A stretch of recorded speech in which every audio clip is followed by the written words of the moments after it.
Hello everyone. इस video में हम डिफरेंट एवरेजेस का रिलेशनशिप देखते हैं कि मीन, मोड, मीडियन तीनों ही एवरेज माने जाते हैं, तीनों ही मेजर्स ऑफ सेंट्रल टेंडेंसी माने जाते हैं। लेकिन आपस में रिलेशन क्या है इनका, कितने के बराबर मीन माना जाएगा मीडियन के, मीडियन का कितना हिस्सा मीन है, तो मतलब एक रिलेशनशिप क्या है इन तीनों में, वो हम इस वीडियो में देखेंगे। तो यहाँ पर हम समझने की बात एक आ रही है, जो रिलेशनशिप हमारा माना जाता है वो डिपेंड करता है कि हमारा फ्रीक्वेंसी डिस्ट्रीब्यूशन कैसा है, फ्रीक्वेंसी किस तरह में है। तो दो तरीके के हमारे रिलेशनशिप बन जाता है, जो हमारा रिलेशनशिप बन जाता है वो दो तरीके से हम मानते हैं। एक हो जाता है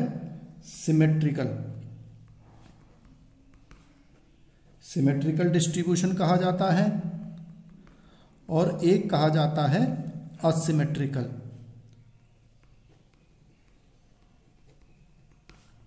डिस्ट्रीब्यूशन दो माने जाते हैं। इसमें सिमेट्रिकल में क्या होता है कि सब बैलेंस्ड होता है, कि अगर फ्रीक्वेंसी शुरू में बढ़ रही है, फिर बीच में ज़्यादा हो गई, फिर लास्ट में कम होने लग जाए, तो यानी कि दोनों तरफ कम है, बीच में ज़्यादा है, तो वो एक सिमेट्रिकल बैलेंस बन जाता है, एक इक्विलिब्रियम पोजीशन बन जाती है।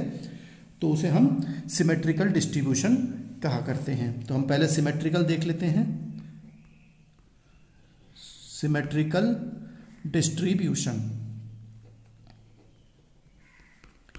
इसमें क्या होता है कि आप ऐसा समझ सकते हैं कि जैसे कि हमारी क्लास इंटरवल दी होती है, आप जानते ही हैं, 0 से 10, 10 से 20, 20 से 30, 30 से 40, 40 से 50, और उसकी फ्रीक्वेंसी दी होती है 3, 6, 9, 6, 3, इस तरह से दे रखी है। तो आप देखें 3, 6, 9 बढ़ी, फिर 9, 6, 3 कम हो गई, यानी कि एक बैलेंस है, बीच में सबसे बड़ा वैल्यू है।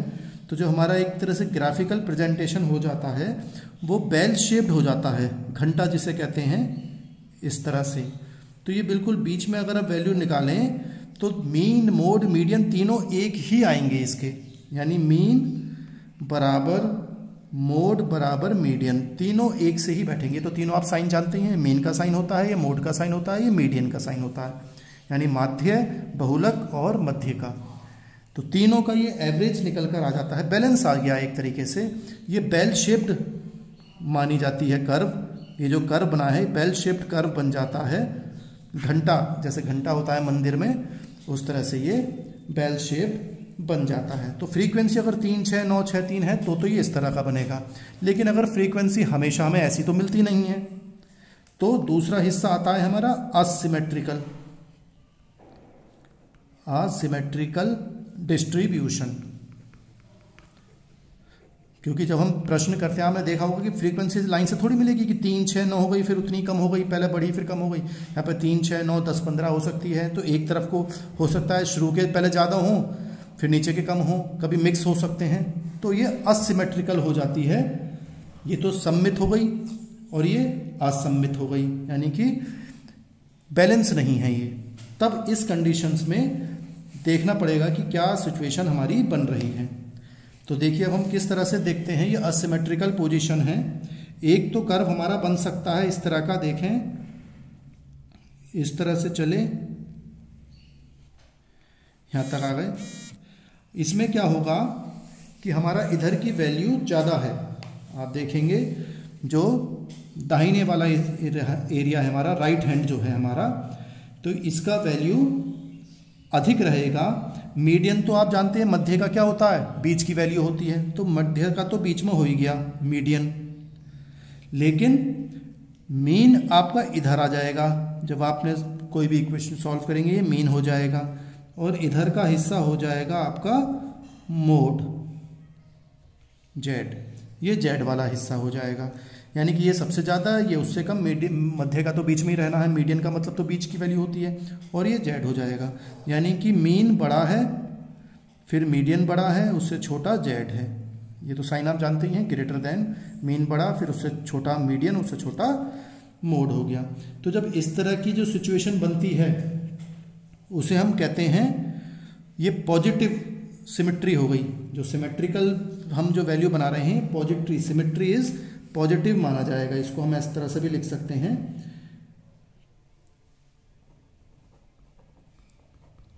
सिमेट्रिक इज पॉजिटिव, ये पॉजिटिव है, हम इस तरह से वर्ड यूज कर सकते हैं। ये सिमेट्री या TRY लिख लीजिए, सिमेट्री इज पॉजिटिव। दूसरा देखते हैं, दूसरा कर्व हमारा इस तरह से जाएगा, इसमें मीडियन तो बीच में होता ही है, जानते ही हैं आप। इधर मोड इधर आ जाएगा इसमें, और मीन इधर आ जाएगा।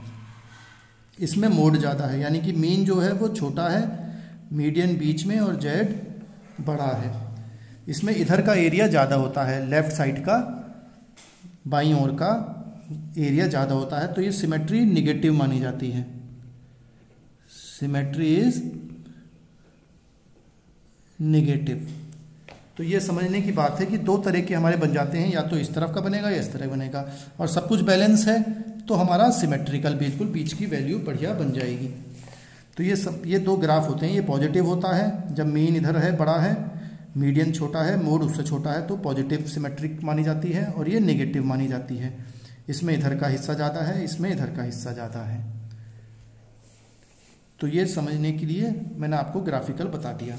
अगर हम इनके रिलेशनशिप की बात करते हैं, फॉर्मूले की बात करते हैं, तो जो अंतर होता है मीन में से अगर आप मोड घटा दें, मीन में से अगर हम मोड घटा दें, अगर सिमेट्री है तो तीनों चीज़ बराबर हैं, लेकिन अगर असिमेट्रिकल में मीन में से मोड घटा दें तो जो आंसर है वो मीन माइनस मीडियन को घटाएंगे, उसका 3 गुना माना जाता है ये।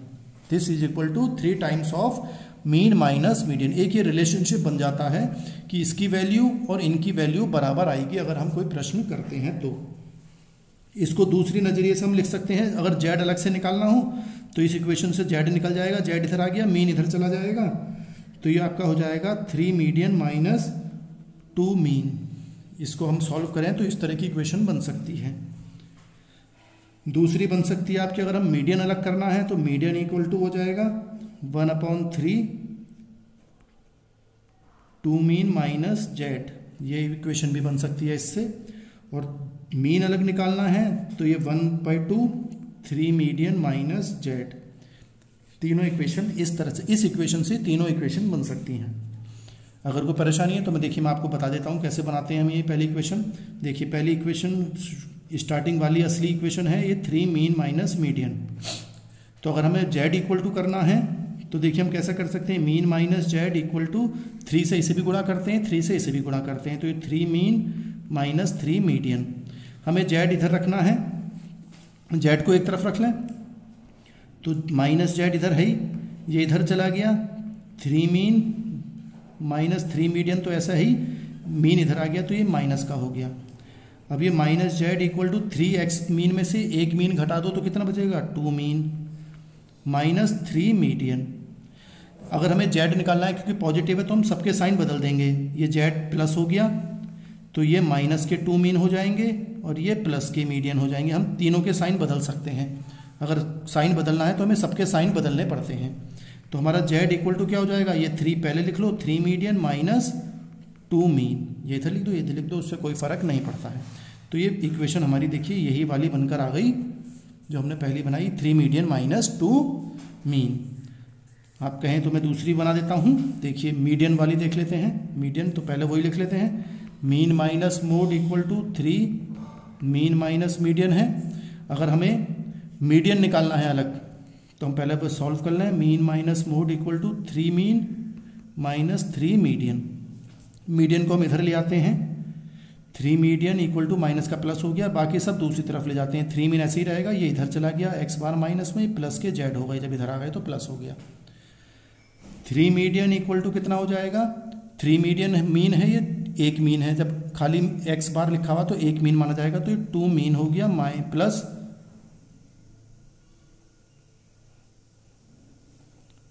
जेड हो गया।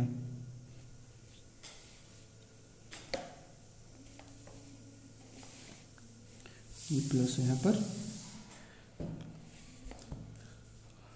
तो आप देखेंगे इधर तो ये मीडियन इक्वल टू कितना हो गया, 2 मीन प्लस जेड, ये 3 नीचे आ गया डिवाइड बाई 3। आप इसको अलग से भी लिख सकते हैं, 1/3 अलग से लिख सकते हैं ऐसे, 2 मीन प्लस जेड। इस तरह से ये इक्वेशन, देखिए दूसरी इक्वेशन हमारी पहली वाली इक्वेशन से ही ये सारी इक्वेशंस बन जाएंगी। देखिए दूसरी भी बन गई हमारी, तीसरी भी बता देता हूँ मैं आपको। देखिए ये वाली इक्वेशन पहले हम लिख लें, X bar minus Z equal to 3 mean minus median, ये तो इक्वेशन हमारी है ही।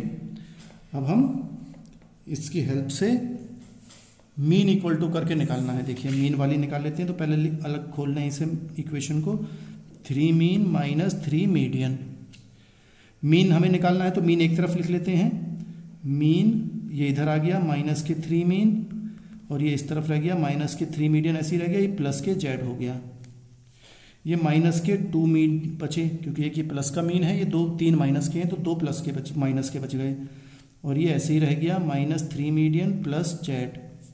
ये क्योंकि 2 है तो हम इसको अलग कर लेते हैं, minus mean equal to minus 3 median plus Z divided by 2, नीचे आ गया ये 2। आगे अगर करना है तो हम इधर कर सकते हैं, माइनस मीन इक्वल टू, ये बटे 2 है तो इसको हम अलग से भी लिख सकते हैं, 1/2 minus 3 median plus Z. Minus अगर हटाना है, मीन प्लस में लाना है, तो ये प्लस हो गया मीन 1/2, ये प्लस का हो जाएगा 3 मीडियन, और ये माइनस जेड हो जाएगा माइनस का। सब साइन बदल दिए, ये प्लस हो गया, ये प्लस हो गया, और प्लस का ये माइनस हो जाता है। हम साइन बदल सकते हैं दोनों तरफ के। तो देखिए तीसरी इक्वेशन हमारी ये बनकर आ गई। तो ये आपस में रिलेशन होता है इनका, कि मीन मोड मीडियन में तीनों में क्या रिलेशन होता है। आपको कोई समस्या हो तो आप कमेंट बॉक्स में लिख सकते हैं। अगर हम आगे थोड़ा सा और देखना चाहें तो हम तीनों का कंपैरिजन भी देख सकते हैं कि तीनों में अब क्या अंतर आता है। डिफरेंस भी देख सकते हैं हम, तीनों में थोड़ा थोड़ा अंतर होता है। Difference between mean median and mode, तीनों का हम अंतर भी देख सकते हैं। तीनों का अंतर अगर देखना हो तो हम इस तरह से चार्ट भी बना सकते हैं। मीन हो गया, मीडियन हो गया, और मोड हो गया। अगर पहला पॉइंट हम देखें तो ये कैलकुलेटेड एवरेज माना जाता है, हम कैलकुलेट करते हैं, कैलकुलेटेड एवरेज माना जाता है। जबकि ये जो होता है ये कंडीशन है कि बीच में ही आएगा, तो दोनों कंडीशन है कि सबसे ज़्यादा वैल्यू मानी जाती है, ये बीच की वैल्यू मानी जाती है, तो इसलिए इसे हम कंडीशनल एवरेज भी कह देते हैं, या कंडीशन रिलेटेड एवरेज कह देते हैं इसको हम, कंडीशन रिलेटेड एवरेज। और इसको भी, क्योंकि जो सबसे ज़्यादा होता है वही मोड माना जाता है, तो ये कंडीशन रिलेटेड एवरेज माना जाता है कि ये कंडीशन लगी हुई है यहाँ पर हम हर एक वैल्यू की हम कैलकुलेशन करते हैं। दूसरा पॉइंट हम दे सकते हैं, मीन क्योंकि सारी वैल्यूज पे डिपेंड होता है, तो ये जो बेस है बेस्ड ऑन ऑल डाटा, पूरे डाटा पे माना जाता है कि अगर 5 लिख रहे हैं तो पांचों का एवरेज हम निकालेंगे।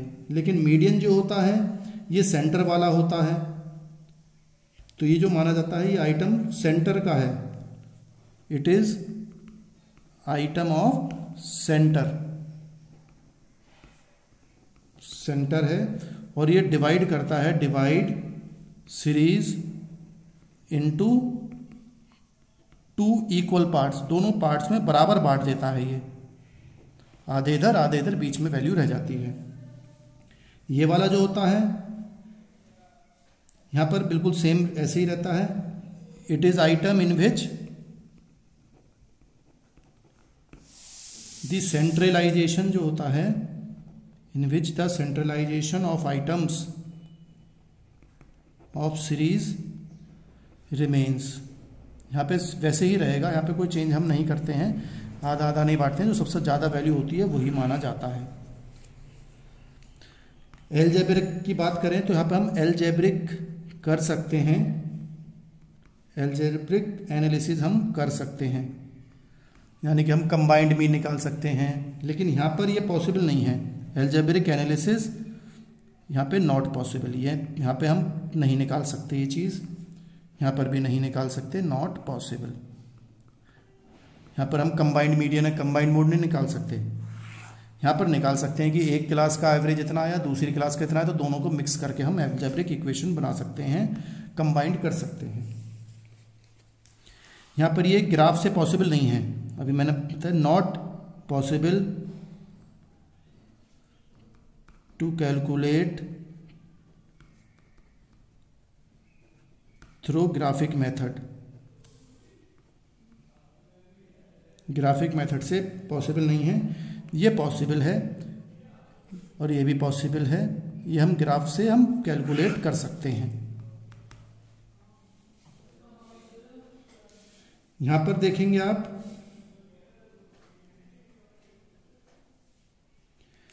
मीन में हम असेंडिंग ऑर्डर या डिसेंडिंग ऑर्डर की कोई जरूरत नहीं होती है, no need to arrange data. यहां पर मीडियन में हम अरेंज करना पड़ता है, आपको याद होगा असेंडिंग और डिसेंडिंग ऑर्डर में कर देते हैं। यहां पे जरूरत है need to arrange data in ascending and descending order, जिससे भी हम प्रश्न करना चाह रहे हैं। मोड में भी कोई ऐसी जरूरत नहीं है, जो हाईएस्ट वैल्यू होती है वही मान लीजिए, no need to arrange data.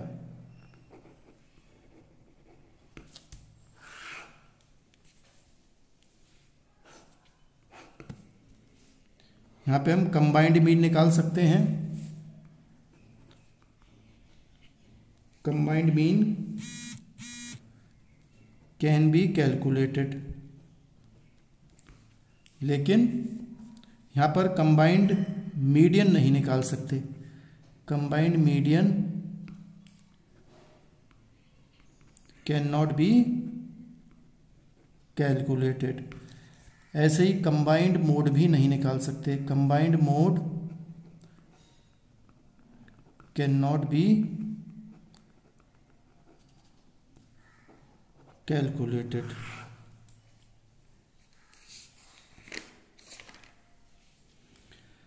यहां पर आप देख सकते हैं, आपको देखा होगा एवरेज एक निकल कर आ जाता है, तो यहां पर हम ओनली वन मीन निकल सकता है, only one mean in a series.